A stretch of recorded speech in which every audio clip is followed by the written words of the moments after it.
All right. Hey guys, we're back for another week of the organics Q&A. I gotta apologize ahead of time because I'm dealing with some sort of like chest congestion thing that's last 5 days that has not been very fun.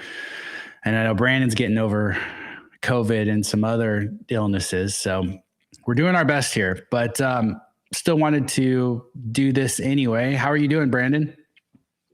Oh man, way better than I have been. Feel like I'm almost human again. So yeah, no complaints over here. Really, a couple of days. I got my Budgellero seeds. Gotta show off my shirt. But so I just got a bunch of new, really cool, long flowering cultivars from those guys. I'm really excited about. So those are already in water and working on some new videos, and yeah, things are good. How about you? Yeah, I'm trying to get my outdoor garden ready. And so I've been planting a bunch of seeds. I've got like 5 flats of starts in our little pantry in the kitchen. And my wife is not terribly happy about it because I got a grow light hooked up in there, but it is what it is. That's about it. Yeah, just trying to, and then yeah, just trying to get my indoor garden is finishing in like 2.5 weeks. So it's getting real close Awesome. too. Yeah. Yeah, I'm about to flip into flower this weekend. I'm hopefully going to take cuts and be done with root aphids, knock on rocks, and I'll be moving forward. So really excited about that. And I've also got a bunch of spring starts. I've got potatoes that definitely need to go out, onions that need to go out, and then I just started a couple of flats of seeds as well. So Nice. Nice. Well, it sounds like we got some sick people tuning in too. So I hope everyone starts feeling better. yeah, I talked to a couple of people early today who didn't know if they'd make it or not because sounds like everybody's sick right now. Yeah. I saw someone ask for a good place to get seeds for their outdoor garden. Oh man, there's so many good places to find seeds nowadays. Off the top of my head, it really depends what you're looking for. Did you want to throw out some ideas first, Brandon? Sure. If you're for autos, definitely reach out to Crockett Family Farm. Got a bunch of really cool stuff from Green Bodie that I'm going to flower out for the first time this round. And then all that stuff, Budgellero, if you're adventurous, definitely the spot. You know, there's so many great breeders out there, and you know, I really, and for me anymore, it's just like when I bump into herb, that I'm like, oh wow, that's amazing, and then I'll reach out to those people, and so that's really the best for me. Yeah, I interpret that as vegetable seeds in my head, but you're probably right. It's probably cannabis seeds. I was going to say Brandon's got seeds. Chad Westport is great guy. He's got the No Joke and a bunch of variants of that and stuff. So, yeah, there's a lot of great options out there. Yeah, go with Territorial or, you know, those are probably my 2 go-tos for. That's where I've got all my veggie seeds from for this year. Yeah, Kitazawa is another one that I was thinking of. Yeah, there's a lot of good veggie seed options. And a lot of times I'll just run down to the local store and grab whatever. And it's usually good enough for my vegetable garden, at least. Okay. Let's see here. Let's get into the questions. Oh, okay. Well, I'm going to follow up with this one. So for me, Garage Grower, here's my tip. I don't worry so much about who the seed producer is personally, this personal opinion here. I look at the varieties that are available. And so like here in Washington State, we have a shorter window to grow. So for me, it's important that I get tomatoes that are shorter finishers. So I look for tomatoes that are going to finish in like 55 to 65 days. I won't grow a tomato if it's 85 days or longer. It's just, I know it's not going to finish in a reasonable amount of time for our season. So that's just how I approach it. And then for cucumbers, again, same thing, favorite cultivars. I love the Asian cucumbers, like the Shinseki or, oh man, I'm blanking on my favorite right now. Dang it. I'll think of it. What's The Asian cucumbers. Sakura something? Oh, Suyo Long. That's what it is. Suyo. That's, Yeah. yeah. And then there's some great, English cucumber varieties too, but those are my favorites. I don't have a favorite eggplant. I don't grow a ton of it. But yeah, just think about your environment there and then pick the cultivar that's going to do, or the variety that's going to do the best in your environment would be my advice. Yeah. All right. I'm a sucker for an heirloom, but a lot of times that people aren't growing those commercially is they're not as adaptable. Going to try some new, maybe try 1 or 2 plants a year and use something you know is going to, from last year that did well, so that you end up with something on your table. Yeah, all right, here's a question from Kevin. Now that we know that bud rot comes from fusarium, does that mean root shield helps prevent bud rot? Well, let me start by clarifying here, Kevin. So the majority of mold that you see in your flower is probably botrytis. Botrytis is known for making bud rot in cannabis and a variety of other plant species. There's spores of it everywhere. Fusarium is primarily found in soils. It's typically known as like a vascular disease. What these pathologists I've had on recently have shared is that fusarium is also able to make it, the spores are able to make it up into the flower and also cause a bud rot. That bud rot tends to be more of a white or whitish pink color versus like the gray mold that you associate with botrytis.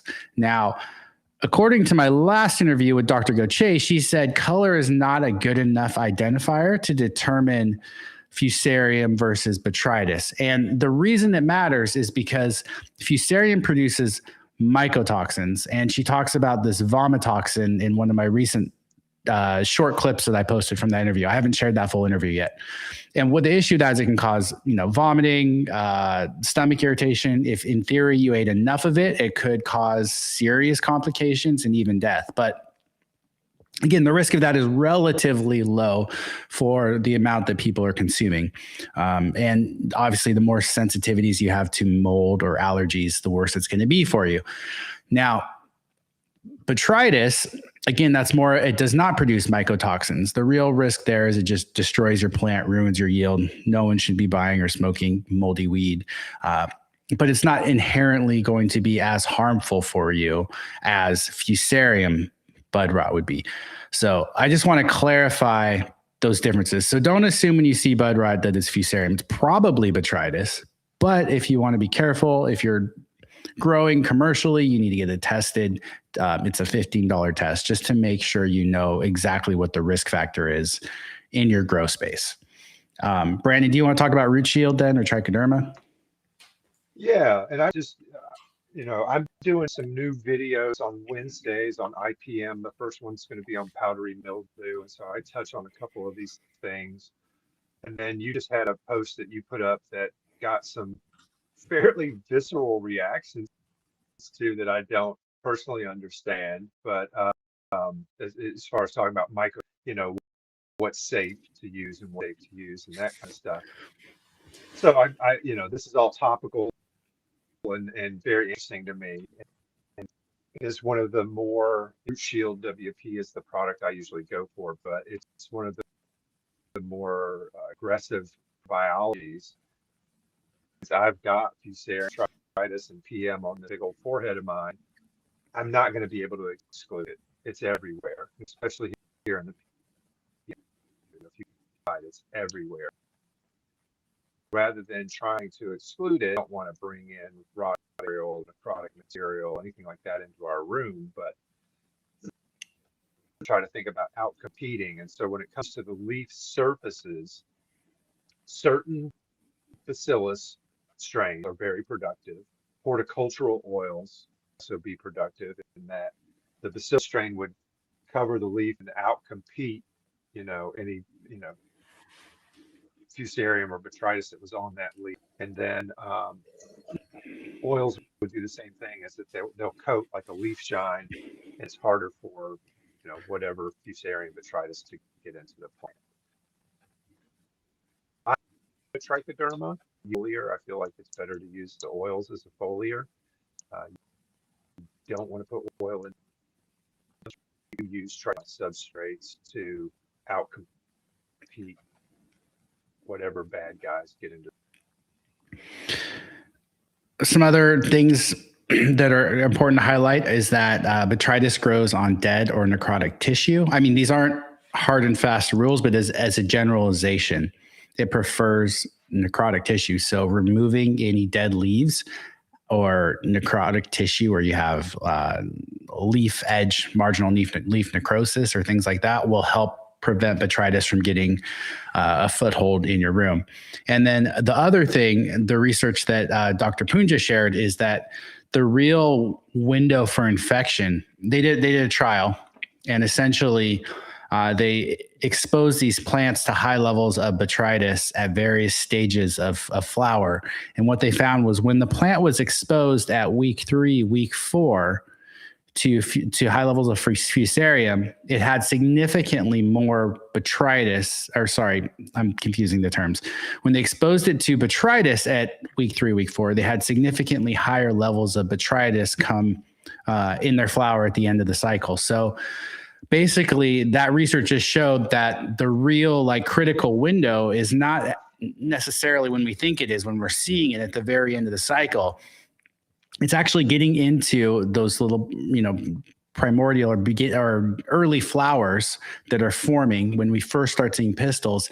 And so that's a time when we really want to make sure we have our temperature and humidity and airflow really dialed in, and air filtration. So a lot of these things that I've start your trees early as well. We found that in my farm that it was coming out of the mother stalk that looked super healthy and happy because it was pampered in that room. Great 7, then all hell loose. And so making sure that you get your trichoderma sprays, whatever it's beginning, bacillus, start that at the beginning of the life of the plant. That's really critical. And just a side note, trichoderma does a lot of other stuff aside from protecting us from pathogens. It helps cycle, helps chelate iron, which is something we learned from one of the Tuesday Live viewers. And so it does a lot of other cool things aside from that.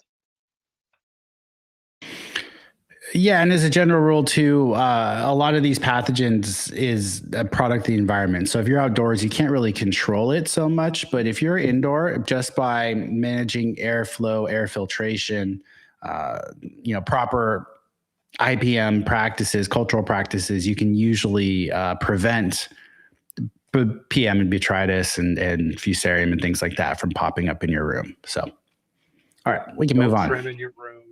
Don't cure in your room. Definitely clean your solid surfaces with some sort of oxidizer between rounds. Okay. Next question is, how important is it to include irrigation water with soil tests?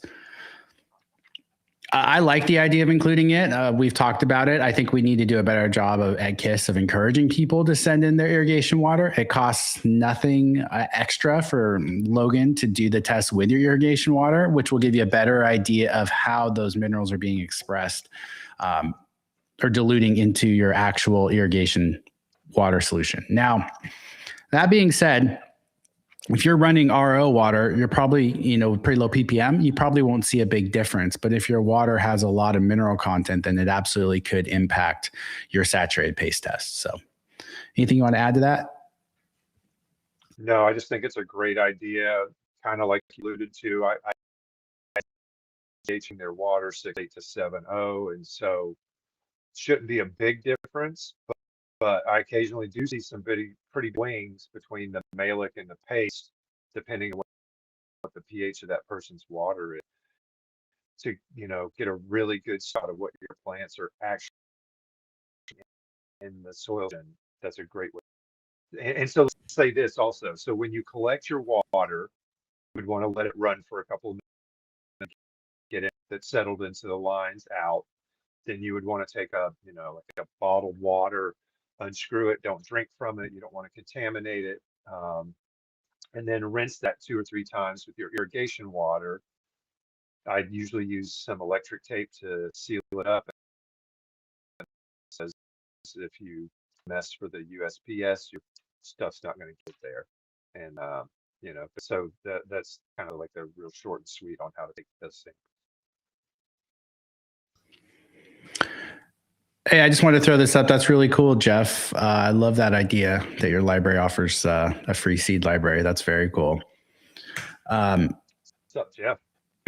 Little Nugs asks, is it possible to get duds What's up, Little Nug? in a pack of seeds? I would say yes, absolutely. I'm sure Brandon has a story. Anything you want to share on that? Yeah, I mean, you can get duds. You can get seeds that were good, that weren't properly stored. You can get genetic, and then, well, like let's say that some are growing great and others are basically stalled out. And that can happen from a lot of things, depending on how you start your seeds. Do you soak them? Do they go into paper towels? Did a taproot accidentally? You might not even notice it, but when you're pulling a seed out of a paper towel, if you break that last little tiny bit off of your taproot, that's why taproots, we talk about hybrid vigor. Taproots have the ability to put out all kinds of enzymes that a root from a cloned plant doesn't. And so you'll get additional vigor from a seed versus a clone. And so there's all kinds of things that can happen to impact the robustness of the seeds for sure. And sometimes it's the grower didn't take them long enough. Seeds that maybe some of them will pop, some of them won't. But there's a lot of different things that can happen there for sure. And so I would just say, if I have a problem with seeds, or somebody I send seeds to has a problem, I really want them to reach out and let me know. One, that's kind of your free quality control. So never get mad if somebody calls you and says something bad happened with the seeds you sent. Be grateful for that because they're helping you out. And so, and then seeds, make it right, but I would let those go. If they're stalled, I would continue to let them grow. Them able to keep up, especially if you're hunting, just because one of those stalled ones might end up being your key. I wouldn't throw them out.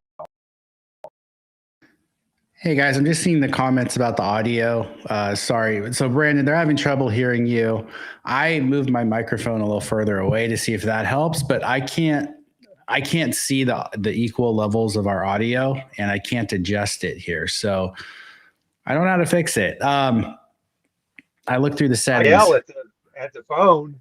I don't know how uncomfortable that is for you, but I could. It says you're cutting. It says you're cutting in and out. I'm not catching the cutting in and out, but other people are too. So I don't know. I don't know how to fix that. The other thing is you could rejoin from your computer and we could just do it with that way, but we may lose video. But the audio sounded better. Yeah, I can try. Let's do that. I think the audio is more. You guys know what we look like. It's nothing special. You're not tuning in because we're two good-looking dudes. I got a face. All right. So why don't you do that? I'll get back to the questions here. So I'm gonna kick you out. Right. Let's see. Or you kick yourself out. All right.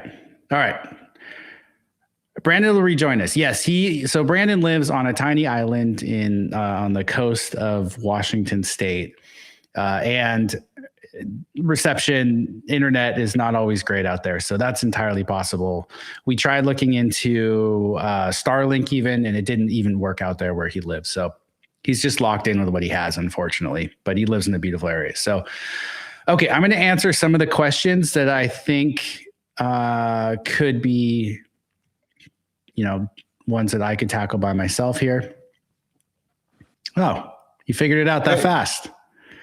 I don't know. Okay. All right. How lucky. All right. Before I answer these questions, can you guys tell me where did Chewbacca go? How's the sound levels? I know, yeah, they're a little behind. It's like a 30-second delay, unfortunately, between what we say and then the comment section. So they'll catch up here in a second. So I'll watch for the comments. In the meantime, you want me to redo that question real quickly, or so there's lots of things that could go wrong. Let's tackle this one. What are the top 3 things, excluding keeping your floor clear, you do to make it clean up easier when you make a mess in your room? Oh, that's a good question. And it's a new one. It's nice to get some new questions. Thanks, Jeff. Brandon, you want to go first? Yeah. So for the homie Jeff, or somebody like my twin brother who might be in and out of a wheel, making sure that you've got a clean workflow is really important. You and I are both big fans. I just sent you that photo not too long ago of my youngest son when he was really little reading The Lean Farm, but we're all, everybody at KiS is fans of the Lean Farm. And that's toward a productivity model. And, it's basically things in their place. You want to have all tools where them. You want them easily accessible. And so sometimes that means you hang up a rack right on inside your door that has your Sharpie mark tape, your shears, your, whatever. I have a little irrigation corner where my res is, where I have a bunch of different pumps and things like I need them. And, taking the time to put things back is the hardest thing, but it's really important. I've got a buddy who, his garage, he's got not everything hung up on the pegboard, but after he hangs it, he draws an outline around it. And so that that's what goes there. And that's probably a little too far for most folks, but I really like that. Things in place back, having a separate broom and dustpan for my grow room so that I don't worry about bringing stuff in and out. Make sure that any detritus gets out of the room that same visit. So if I go in and I trim anything off, those leaves are leaving with me when I leave the room. Yeah, I'm not super good about it, if I'm being completely honest. But what I will say, I do think about when I go in the room is I say, before I go in there, I think about what I'm going to do while I'm in there. So I think about what's the point? What am I going to accomplish? Is it just to check my watering? Is it to shoot a video? Is it to trim leaves? And then I have one of those little like mechanic stools, garage stools that's on wheels that you can sit on because I have bad knees. And so on that, there's a lower shelf. And on that lower shelf, I have a thing of gloves. And then I have latex gloves. And then I have a thing of garbage bags on there. Because if I do start trimming, pulling leaves, I want to be able to put them into something to take out of the room. And then I keep my trimming shears there. If I was a little better about all this, I would probably also have a way to disinfect my shears in between cuts or plants. That would be a better setup too. And then also I just for example, I was going to go do some work in my garden. So if I'm going to go do that, I'm going to go in my grow room first. So I'm not going out into my garden and then back into my grow room. Now, when it's freezing cold outside, the risk is not as high, but it's definitely something that you want to be thinking about as you are moving in and out of your room. But keeping a clean floor is really important. And the separate broom idea, yeah, that is a good idea. So yeah, cleanliness is godliness, as they say, and it's important in a grow room. And just because we're living soil guys or organic guys does not mean we can't still be clean. I still love a clean grow room. I used to know a blind Volkswagen mechanic, and he would let us as young deadheads work on our Volkswagens in his studio or his garage. And he only had one rule. If you ever leave something on the floor for me to trip over, something hanging for me to bust my head on, or don't put one of my tools back, I'm blind, I can't find it. If you don't put it back, you'll never come in here again. And so that kind of like got beat into us, that like everything had to be in its place, like nothing that, casually you would think to just set your drink down. You couldn't do that in there because he was going to knock it over because he couldn't see. So try to think of it like, what would a blind guy do? I guess the last pointer, and it's not exactly about cleanliness, but this is something I force myself to do. When I first go into the room, before I start doing whatever it is I wanted to do, I force myself to take a minute or two and really look at the plants, because I will find I'll just start moving quickly through things and then I miss stuff. I may not see if there was some leaf damage from a pest, or I may not see if mold or mildew or things like that, or microclimates in my room, because I just start moving around too quickly. So that's something. And this dates back to when I had a edible nursery. I would walk by the fruit trees and I wouldn't notice that, the pear trees were starting to get rust because I was too busy. And then by the time I did notice, it was like, well, shoot, now they're damaged. It doesn't kill the pear tree, but it makes it unsightly and harder to sell. And so these are all just, things that I've learned. I have to slow myself down because I don't have that eye where I can just look at a plant and instantly see everything that's wrong with it. I have to really stop, focus, and then apply myself. So that's just something to think about as a grower and know about yourself. So, okay. I also, everybody should have a notebook. This is every day. I have some entry, and maybe it's nothing. I just wrote not any because everything looked fine. But keep notes on everything. All right. Holy Toledo asks, when flipping to flower, should I use veg newts with a top dress or go straight flowering newts when you switch to 12-12? So, should you be using, a grow formula or a bloom formula in flower when you first go into flower? I have some thoughts. Do you want to go first? Sure. I got some thoughts. So I'm assuming here that rather than individual inputs, you're probably using either like Pacific Grow Fish Hydrolysate 210.3 with crab and shrimp, or you're using CFOS as the bloom fish fertilizer, or you're using something like a dry complete organic fertilizer. And I know we like to stay brand agnostic, but I would say maybe something like the KiS nutrient pack in veg, and then the KiS bloom booster in flower, or some comparable product. And so I would use, right when I go into flower, I would be using my veg newts, whether that was fish hydrolysate or a dry amendment, just because that's weeks 1 through 3 is stretch, and your plants are going to grow probably double in height during that time. They're going to put on a ton of biomass. And so I just want to make sure that I've got the full menu there with plenty of nitrogen.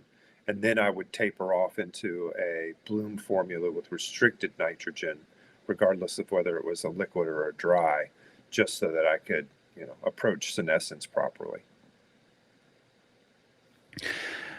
I guess the way I look at it is, typically in veg, and this is a very big generalization, but plants going to need more nitrogen. As we go into flower, we want to make sure we're not over applying nitrogen. And so that's where this, phosphorus PK boosters come in. I think the potassium plays a bigger role than the phosphorus. And ultimately, the plant needs all of those nutrients throughout the entire life cycle.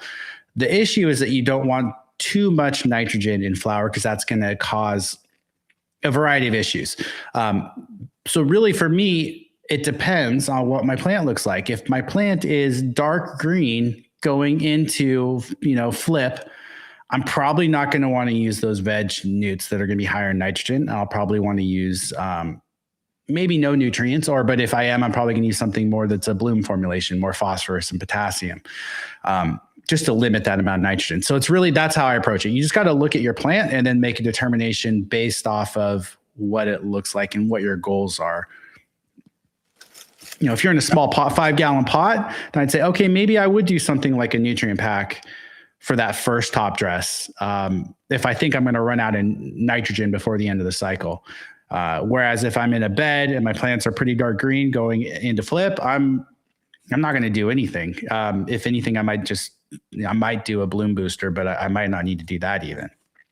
Yeah, and I liked your more nuanced response because it really, look at your plants is the right thing to say. And, a lot of times I would probably just go for an individual input. I'm pretty good at visually diagnosing plants. And so if I saw something, I'd probably just add a little bit of that because I'm usually working off of a soil report. And so I know that my fertility is pretty good for the round.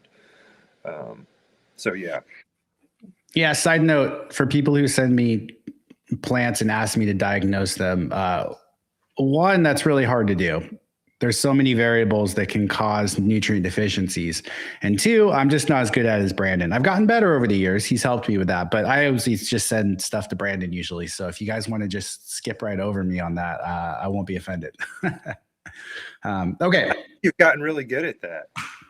I've gotten better. But it's so complicated. Like, I think it's difficult to diagnose a deficiency just from a photo anyway, unless it's just a classic something like nitrogen, for example. I can spot nitrogen from a mile away because it's just so obvious. But when you start getting a little more nuanced, things like calcium that may be affected by, transpiration and things like that, I think it gets a little more complicated. For sure. All right. And it doesn't always do the textbook, like I see a lot of nitrogen where it's a leaf here and a leaf here and a leaf here instead of this, from the bottom up, perfect chlorosis fade, So it's not always going to present exactly like it does in a textbook, which is a good reason to, Little Nugs is asking about trees, but any plants, just as you're out in your yard, if you're working in your veggie garden, if you're at a friend's house, just keep a critical eye. You don't have to tell them, but just keep a critical eye on plants and try to visually diagnose, play that diagnose key game in your head all the time. All right. So Lil Nugs, I wanted to answer this question as someone who had a edible nursery.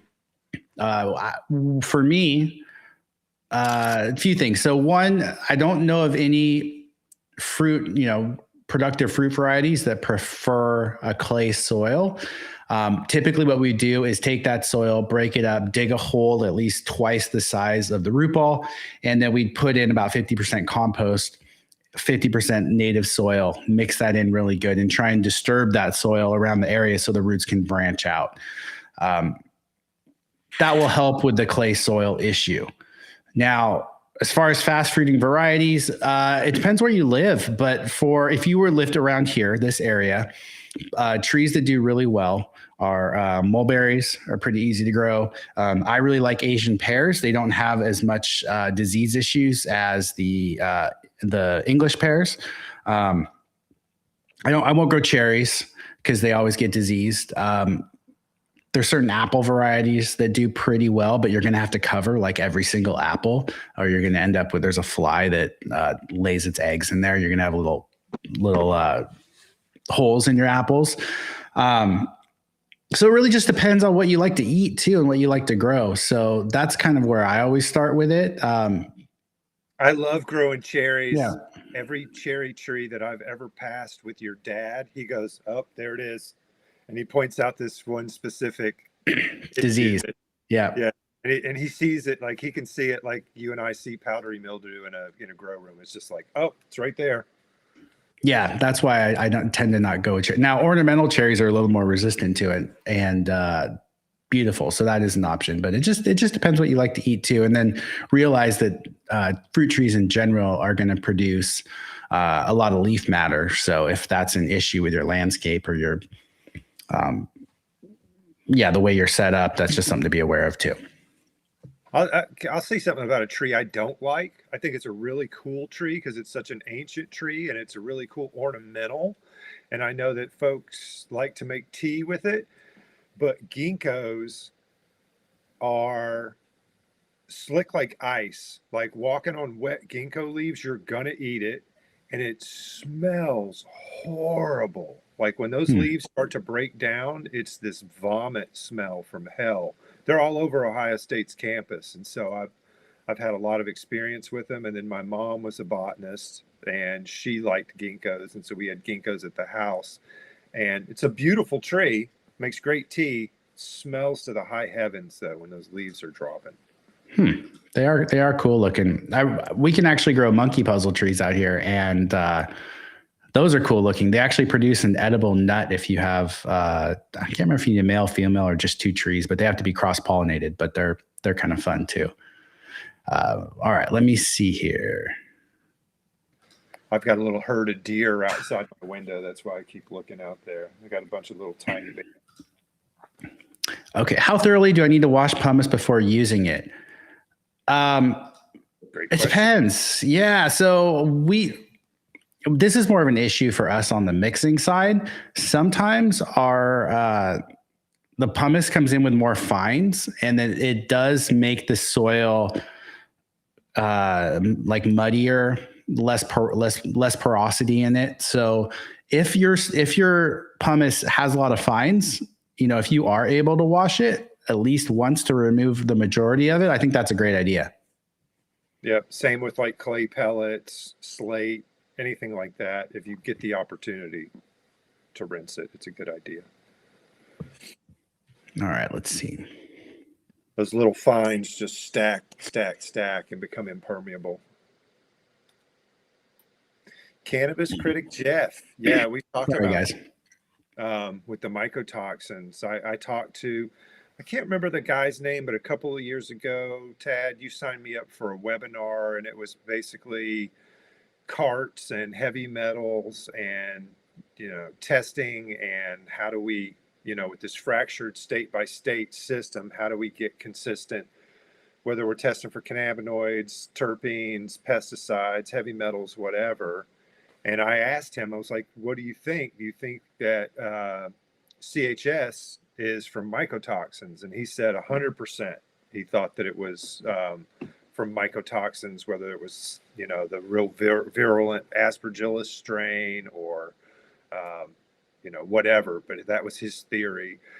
People used to say it was neem poisoning, but we know what neem toxicity in a person is, and it's not CHS. And it doesn't go away when you take a hot shower.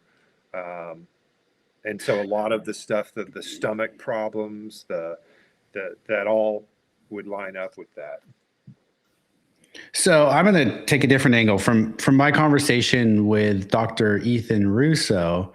He said, and again, this was a couple of years back, he said that CHS was caused by an oversaturation of your endocannabinoid receptors, and that somehow caused these, those symptoms.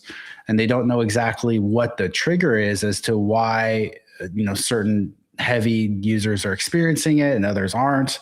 But that was sort of their neurological reason for why it was happening. And they don't really understand why cold showers or hot showers make it feel better or less symptomatic. But yeah. I'd have to go back and listen to that podcast or see if they have any research on it. I'd have to say my endocannabinoid system is pretty saturated. I'm pouring out the top. So yeah, I've heard that before. Yeah, I don't know what it is though, because it's not every user that experiences it. So there definitely seems to be some sort of pathway or mechanism that we don't fully understand. So we need more research because we need doctors to be able to we need legality so doctors and patients can talk and not be worried about it, so that I could go in and say, hey doc, I've got CHS symptoms. My buddy Tad smoked the same weed and didn't get it, or my buddy Tad smoked the same weed and got it, because that would make you think more of the mycotoxin thing, where the reverse would make you think, more of if you and your wife both smoked the same bud and you both started vomiting, that would make me think that it would be more likely a mycotoxin all of a sudden, whereas just one of you is experiencing it. And you're experiencing, because as I understand it, once you get CHS, it's not like you can just switch to some different weed and then it goes away, which is where that sort of oversaturation of the endocannabinoid system theory would really align with what's going on, because it has something to do more with the endocannabinoids than, say, a mycotoxin, unless that mycotoxin somehow works as a trigger. I don't really know. I just love that. I love the conversation because it highlights that two people who are at the very top of their field have completely different ideas, and they're both very confident about what Not us. You're talking about Dr. Ethan Russo and the webinar that you listened to. Yeah. Okay, I just wanted to clarify that. we're just, and we're never, you and I aren't smart. We're just smart enough to repeat what intelligent people tell us, you know? So it's like, but so I think that's interesting. And that goes along with your little Instagram post that you did on cognitive bias today. And it does illustrate that point really well, that Dr. Ethan Russo and this other, you know, he's probably the North America, Canada, and US expert on, you know, calibrating equipment and all this other stuff. They're both pretty confident and they both think it's something different. So it could be both. It could be you know, the other, you know. So it's just a good reminder to keep our, you know, keep an open mind, and we just don't know everything. And part of that is, you know, a holdover from you can't talk to your doctor, you can't run testing, you can't, you know. So we're playing a lot of. I'm following the comments too. And the thing about it, Dan, I think if it is a genetic thing, why would it suddenly trigger, you know, if you've been smoking for years or decades in some cases, why would you all of a sudden get it if it is genetic? My twin brothers had it, you know, and I've yeah. it, you know, I don't know. But yeah, it's really interesting. Great question. Way to go, dude. Yeah, that plastic bag is loud too, just as a heads up. If you do hit it, you might want to mute. All right, question. Have you ever heard of using chamomile tea for germinating seeds? I know peroxide solution is common. I've always used just water like a simpleton. What are the top people in the industry doing? I haven't heard of chamomile tea, so I can't speak to it. Brandon, anything you want to add? No, I don't know anything about chamomile. I do a little tiny splash of peroxide. You don't want to do too much peroxide. There's studies that show that higher CO2 levels help with germination. And so, you know, you want to use this very small percentage of household peroxide, just essentially to clean the outside of the seed. But you don't want, you know, I've seen folks who will pour like household peroxide in a cup, throw their seeds in, and the seeds just don't pop. And that would line up with that research. I like the theories on CHS in here. See, Jeff thinks it might be radiated weed. I would think if it was from weed that's been irradiated, we would see it a lot more frequently, because a lot of the stuff coming out of Canada, I think, to Europe had to be irradiated. I think that was a requirement. So I don't know. Here's the thing that I do want to say, because I see Kevin also asking if we can do an episode on it. If I got the right guest, I would have a podcast on it. But honestly, I've really tried to stay away from the health and medical, the human side of things, and really focus specifically on cultivation for my podcast. If I get the right guest, I would absolutely address it though, and would be happy to do it. But yeah, so if anyone has a recommendation, I am open to it. All right. Let's see. Let's get back to the questions here. I haven't even read this one. I just saw a question. Because of my job, I have basically unlimited access to sanitizer. How do you feel about using that for cleaning tents, snips, and other tools and surfaces? I don't, quaternary, is that the like hand sanitizer? I don't know what that is either. I'd have to look it up. Oh, yeah. I don't know if it isn't corrosive and it's no doesn't leave any sort of residue. I would assume it would work, but I'm not sure. Yeah, you have to do your own research on that one, unfortunately. There's a lot of stuff that, you know, as a tattooer, I was used to using to clean up after people would leave. And, you know, the joke is always, you know, like, you don't have to worry about AIDS. The cancer is going to kill you from these cleaning products that we use. And some of them were pretty nasty and pretty gnarly. And so, yeah, I just, because I don't know the product, I'd have to do some research to answer that properly.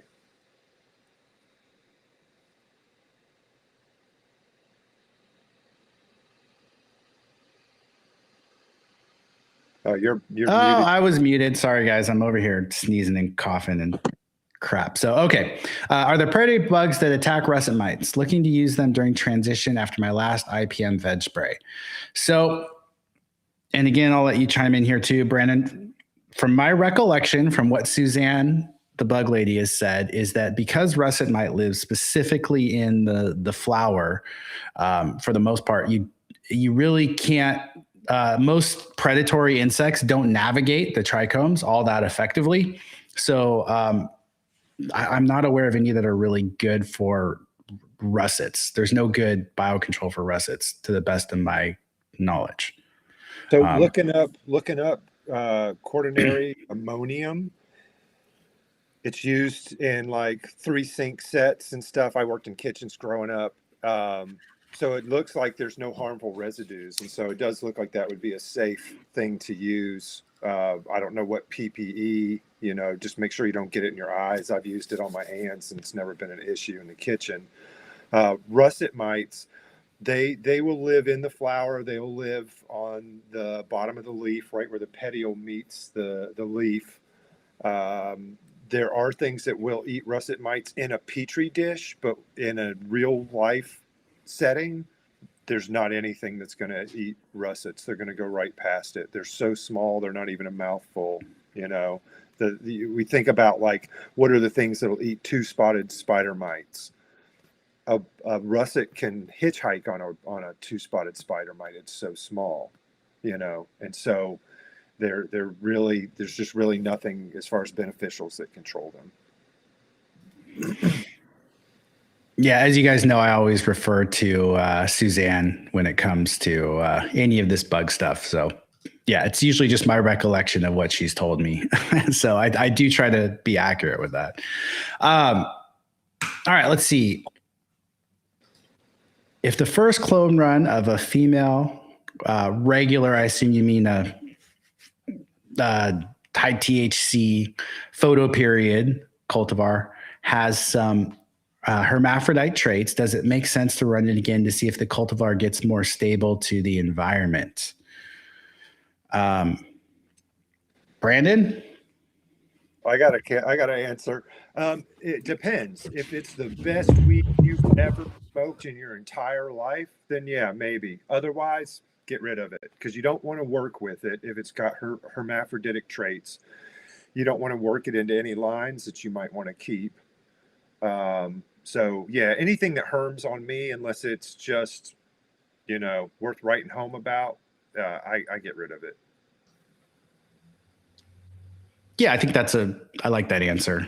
We do have some commercial growers though that will keep a particular cultivar if they just absolutely love the smoke on it. So yeah, you just have to learn what causes it to herm too. So if it's high heat and then you have to, limit that or, whatever form of stress. So you can do it, but just be aware that it's probably not going to get more stable as I understand genetics. It's more just that, you can prevent it from necessarily expressing it by managing the environment better.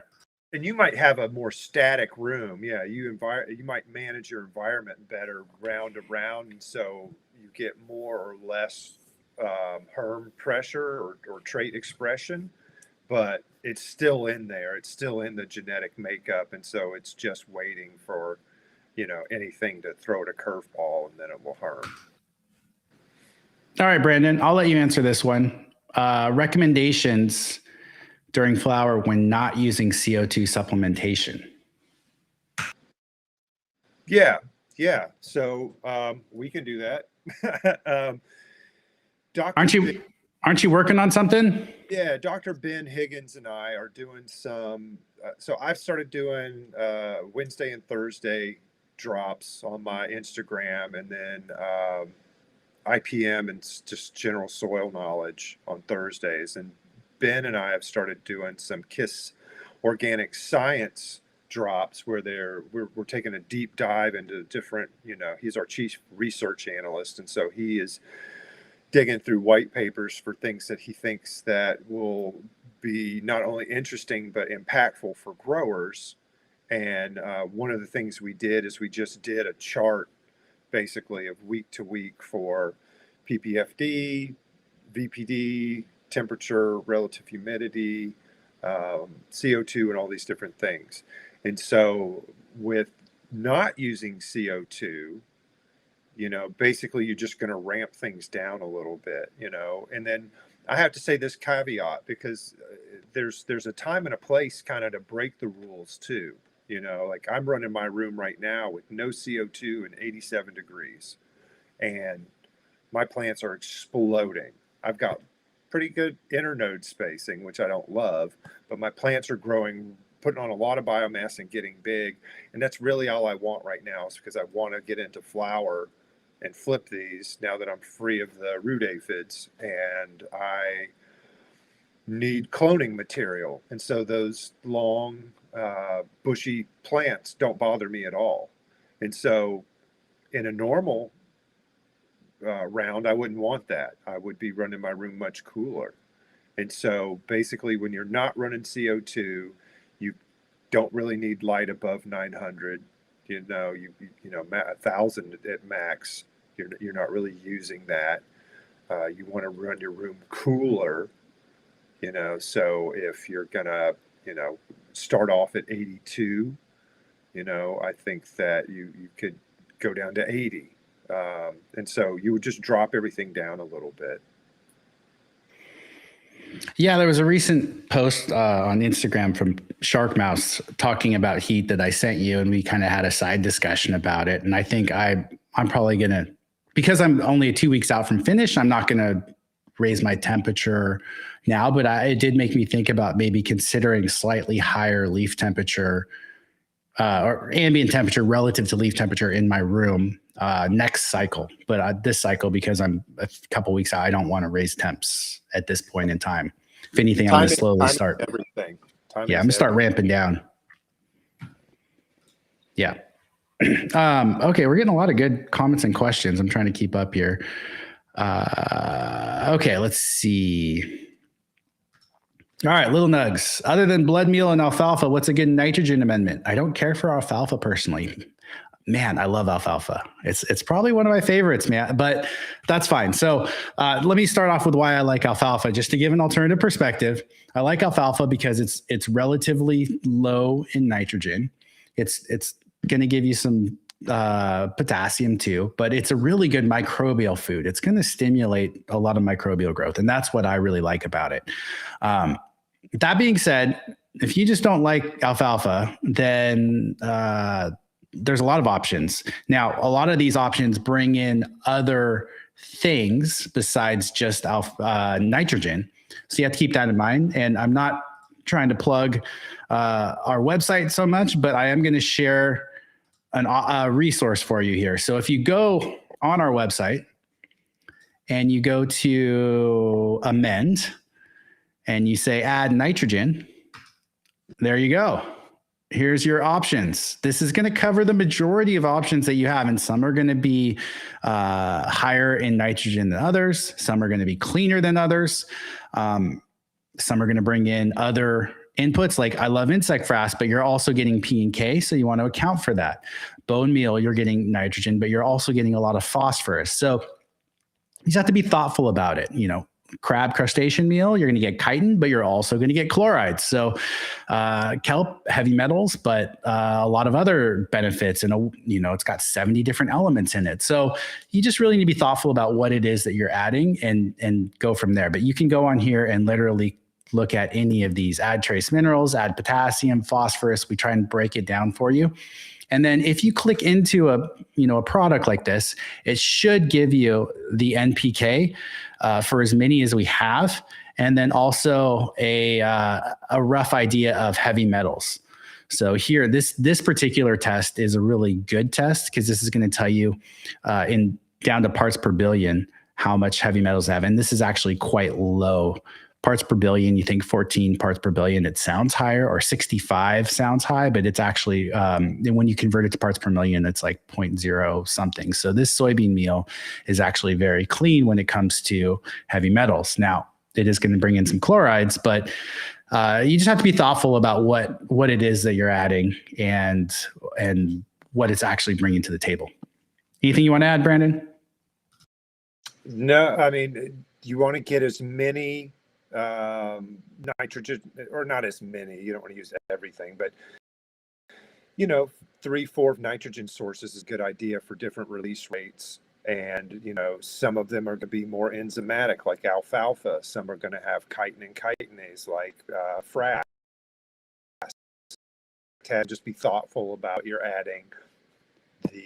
Like the videos I'm doing for Thursdays, it's all about a holistic approach. And so think about NPK, about biology and biological stimulants and all these other things that are impactful to us. Perfect. Well said. All right. I just wanted to show up and share this comment because I thought this was a really great way to get a lot of nutrients into your plants. You can mix a little bit of castings is fine with the mix with your dry amendments. And then compost tea is also going to provide nutrients as well as biology to help break it all down. So it's a little less targeted than we tend to be with our recommendations. But if you're not using a soil test to go off of, then this is a great way to get it out there. All right, Brandon, can you tackle this one real quick here? So if calcium, oyster shell, calcium, amendments, KiS pack, etc., good compost or casting, pumice and biochar. This mix have drum roll would have what? There's a question. Is there other part? No, if there was, I missed it. I'm just going to say good. So the way that we would good like fertility. People, you're going to make your own substrate. The thing to do is first to get your tilth down, to get your drainage down. And so you want to do your aeration fraction, your compost, and your fraction. We mostly like and low pH, so you can add things. There's a bunch of, but once you've got that put together, then you want to start thinking about gypsum, oyster shell, other things for the fertility. So I'm not sure the question is. Sorry. Okay, sorry, I got distracted by this question. Can we have Tad's dad on the show? He is awesome. He's a cool guy. He came on one of the live. Did he? Yeah, he came on one of the lives. Patreon one, I think, way back in the day. Yeah. And he came to the conference last year. I don't know if he's going to come again this year. He was struggling. Yeah, but I hope so. Anyway, funny story. So I was queuing something. So my dad went in to get his driver's license, and this was like 20 years ago now. And the lady was like, "You keep blinking. You need to keep your eyes open." And so she took his picture, and this was his driver's license. And I was like, "The moment that you, the moment that this expires, I get it." And so I don't know if you guys can see this, but yeah, this was his photo. And I actually would use this after college when I'd go to the bar. I would just try using it sometimes as a joke. And about 10% of the time I got into a bar with this license. And then my friends and I just got a good laugh out of it. So that's what he really looks like, is more like this here, just to give you guys an idea. That's my dad.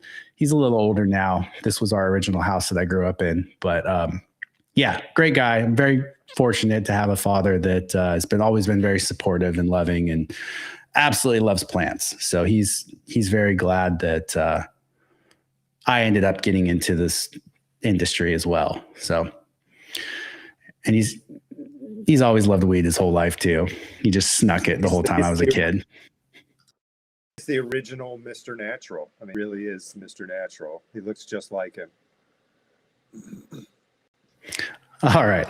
Back to the cultivation questions here. And we're out of time. All right, we'll do this fast. So Brandon, have you ever grown a 16-week variety in the South? Yes. First, just watch your ass, because there's really great states in the South to grow guerrilla style. Just be careful. A lot you can do, if you're outside, you're going to have to let them run. If you can, it just depends on the guerrilla setup, because when I was growing in the South, it was all pirate stuff, and I had to be really careful. And silica, bacillus, like cease, trichoderma. But like Tad was saying at the beginning of this, you really want to start that stuff early in the life of the plant. It's kind of late for it now. Yeah, if you can't control humidity, I think it's really hard to run a long season variety like that.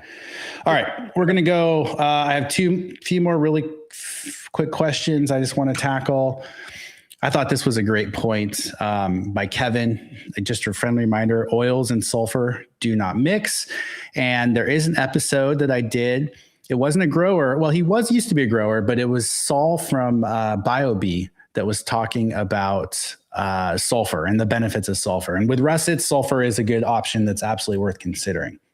So I just wanted to throw that out there. Sulfur is what I'm using, but you just never want to put oil in the substrate, and you never want to mix oil and sulfur. Gabby, anytime, man. Yeah, we're absolutely your mercy. Anything we can do to support you and what you're doing. For those that don't know, I've talked about it in previous lives. I met Gabby way back in the day when I first was getting started with like compost tea stuff. And he was actually a good supporter. They were brewing compost tea at their store in Portland. And I had no idea that he was this famous guy. And I'm just grateful that I got to meet him in person and get to know him. And yeah, anything we can do to support you, man, just let me know. Hit me up anytime. Yeah. For you, Gabby. Speaking of breeders earlier, I mostly think of Gabby for clones, but he's also doing genetics, seeds. And so if you need some long flowering fire, go check out Gabby's page. Got some, I've got a lot of his cuts, and they're all phenomenal. And so I'm sure his seeds are going to be he's a really long-term grower. If you don't know him, check out his history. I think most folks know who Staten Island Gabby is. Yeah, that's awesome. I had no idea when I first met him. I thought that was so neat. I was like, holy shit, you know Gabby? And you were like, yeah, the guy with the shop. And I'm like, yeah, the guy with the shop. Yeah. I didn't know he was Staten Island Gabby. It was just, yeah. Anyway. Yeah. I was pretty clueless. All right. So I do want to, we're going to end on this one. There were some other good questions. We're just out of time. But yes, so I did post a video of the grow sensor, and I want to give a little context to it. So the video is sort of a review of me using it, and it's a great tool because it gives you all this information. Like right now, I can just hop on here, click on the grow sensor, and see exactly what's going on in my room. I get all that data live, and I love that. I can be anywhere in the world that I have cell service, and I can view all this. The thing about it is it's not cheap. It's $699 with free shipping. I ordered a number of them. So originally, just to back up, these guys reached out to me and said, hey, do you want to try this sensor out? And I was like, no, not really. It looks expensive. And there's already other options in the market. I don't know quite who this would fit for because it's expensive for a home grower, but it's not a controller. So it doesn't really fit for like a commercial facility. But they're like, hey, we really want you to try it out. Just give it a shot. And I started using it, and it's now like indispensable to me. And so they really sold me on it just because of the quality of the sensors, the easy access to the information. And so I actually ordered a bunch to get them into inventory here in the US because they're coming out of Europe. And long story short, the ones they sent me, the one they sent me had a prototype of their sensor. So you can get any of their soil sensor. So I get EC, moisture percentage, and a couple other pieces of information from that soil sensor that hooks in to the grow sensor itself, which sits up in my canopy and measures light and everything. It's not included with it, and it is a little confusing, and I totally want to own that, Dan. That's a very valid comment. There are a bunch of different sensors that you can use for that soil portion, so it's designed to be sort of brand agnostic in that regard, or they sell one themselves, but you're probably looking another couple $100 to get that soil sensor on there. I love that it's not subscription based, so that was the biggest reason I gave it a shot in the first place. But yeah, it's absolutely not for everyone. It is expensive. So I do recognize that there are cheaper options, and maybe we do a conversation around what some of those options are and do a compare and contrast here. One of these lives too. That might be really interesting. So yeah, I just wanted to mention that. So if people are interested, you can check out the video of the grow sensor, get a good idea of what it does and doesn't do. I'm going to do a longer format video with them directly where we can kind of cover the differences between that and other sensors. But at the end of the day, everyone should be measuring light in their room. Everyone should be measuring temperature and humidity and VPD. And ultimately, if you can measure leaf VPD, you'll have a much better idea of what's going on. And then lastly, CO2. So those are the bare minimum. But having a device that does it all in one device is really handy. So yeah. Other than that, I hope everyone has a wonderful rest of your day. Brandon, you want to say anything else before we sign off? No, I hope everybody has a great day. Have a great weekend. And yeah, with this, really appreciate it. These are always a lot of fun. All right. Well, thanks, guys. Appreciate all of you. And have a great rest of your day.